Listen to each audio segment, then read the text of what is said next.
கில்லி படத்துல தளபதியை பிரகாஷ்ராஜ் சுத்து போட்ட மாதிரி ஒரு ஊர்ல எங்களை சுத்து போட்டாங்க, அதுவும் ஒண்ணுக்கு போனதுக்கு.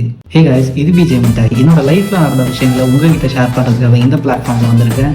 அண்ட் இந்த வீடியோ ஃபுல்லா பாருங்க. வேலூர் பக்கத்துல ஒண்ணுபுரம்னு சொல்லி ஒரு ஊர். அந்த ஊருக்கு நாங்கள் ஒரு மேரேஜுக்காக போயிருந்தோம். ஃப்ரெண்டோட சிஸ்டருக்கு மேரேஜ்.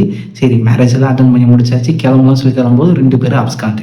எதுக்கு போயிருப்பாங்க? வழக்கம் போல இதுக்கு தான் போயிருக்காங்க. ஒரு வழியா அடுத்த நாள் காலையில் வேலைக்கு போகணும். சரி சொல்லி அவங்க எல்லாருமே கூட்டிட்டு வந்து கிளம்பியாச்சு. பஸ்ஸும் ஏற போகிறோம். வில்லேஜ்னா பஸ் ஸ்டாண்ட் வந்து ஒரு மரமாக இருக்கும், மரத்துக்கு கீழே தான் இது இருக்கும். சரி, இவன் வந்து அர்ஜென்ட்டாக எனக்கு சுச்சு வருதுண்ணா, சரி போயிட்டு வாடான்னு சொல்லி நாங்களும் அனுப்பிச்சாச்சு. போனவன் என்ன பண்ணா, பக்கத்தில் வீடு இருந்தது, வீட்டில் ஜன்னல் ஓப்பன் பண்ணி அங்கே ஒன்று கிடச்சிட்டான். தூங்கிட்டு இருந்தவங்க காதில் இப்போ ஒன்று கடிச்சிட்டாங்க. அதுதாங்க இங்கே பெரிய பிரச்சனை ஆயிடுச்சு. உள்ள இருந்து அவர் அசிங்கமாக எங்கள் எல்லாரையும் கேட்குறாரு. இது போதாவது கொஞ்ச நேரத்தில் அந்த ஊர் பசங்கள்லாம் வந்துட்டாங்க. என்ன பண்ணுறதுன்னே தெரியல எங்களுக்கு. நாங்கள் மேரேஜுக்காக போயிருந்தோம். அந்த பையனுக்கு கால் பண்ணி இந்த மாதிரி ஆயிடுச்சா சொன்னோடனே, அவன் அச்சோ அவங்க ரொம்ப பயங்கரமான ஆளாச்சு அப்படின்றான்.